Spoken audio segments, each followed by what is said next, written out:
As summer approaches, home electricity bills are expected to reach record high levels as Americans try to stay cool, according to a new report. Analysis from the National Energy Assistance Directors Association shows on average, people could be paying $784 over the summer months of June through September. That's more than 6% higher than last summer. It also marks a 12-year high. The association tells CBS News that higher temperatures and inflation are factors. CBS News MoneyWatch reporter Megan Cerullo has been following this. She joins us now. That's not a minor increase. I mean, people who are really watching their bills, that could be a lot of money. How quickly have these prices risen over the years? It's significant. Electricity costs, the cost of cooling one's home has not risen every single year since 2014.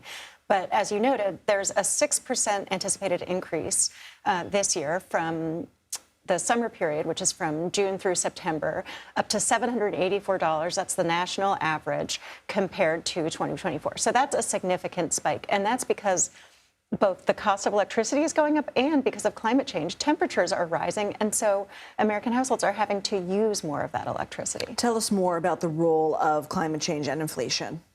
So because of inflation, electricity costs are rising. That's one factor.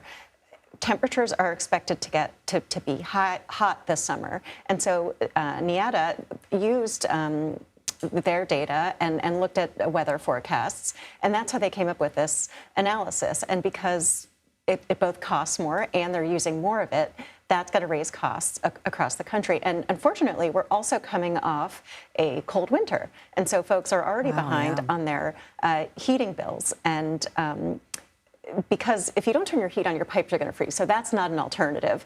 However, some households that might want to save money could consider, they could say, oh, we're not going to turn on our air conditioners to save money. But that's obviously not something that experts recommend because that can lead to scary health consequences. Right, for sure. Is this region specific? The $784 is the national average. There are some places where electricity costs are going to be higher than others, both because of the price and because of temperatures. So states like Texas, Louisiana, Oklahoma, Arkansas, that's where consumers are going to be spending the most on their electricity bills. Costs are also going to be high in New England, so Vermont, New Hampshire, Maine, Massachusetts, Connecticut, Rhode Island, those states. Did any of those regions surprise you? I mean, so you think of some of the New England states you think it doesn't get that hot in the summer.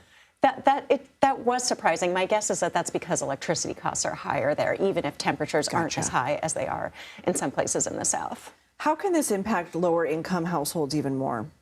Electricity costs eat up a much greater share of lower income households' budgets than they do those that are higher up on the income ladder. So if you're only spending 3% of your income on energy costs, you might not notice these increases. But for lower income households, it's a big chunk of change. And 20% of the lowest income households don't even have air conditioning, and there are insufficient measures in place to help families pay for their cooling costs. More than half of U.S. states don't have summer cooling assistance, and 33 states don't have any shutoff protections in place. So it's those, again, as usual, it's those lowest income families that are going to be hit the hardest by these rising prices. Okay, Megan Cerullo, thank you. Thanks, Lindsay.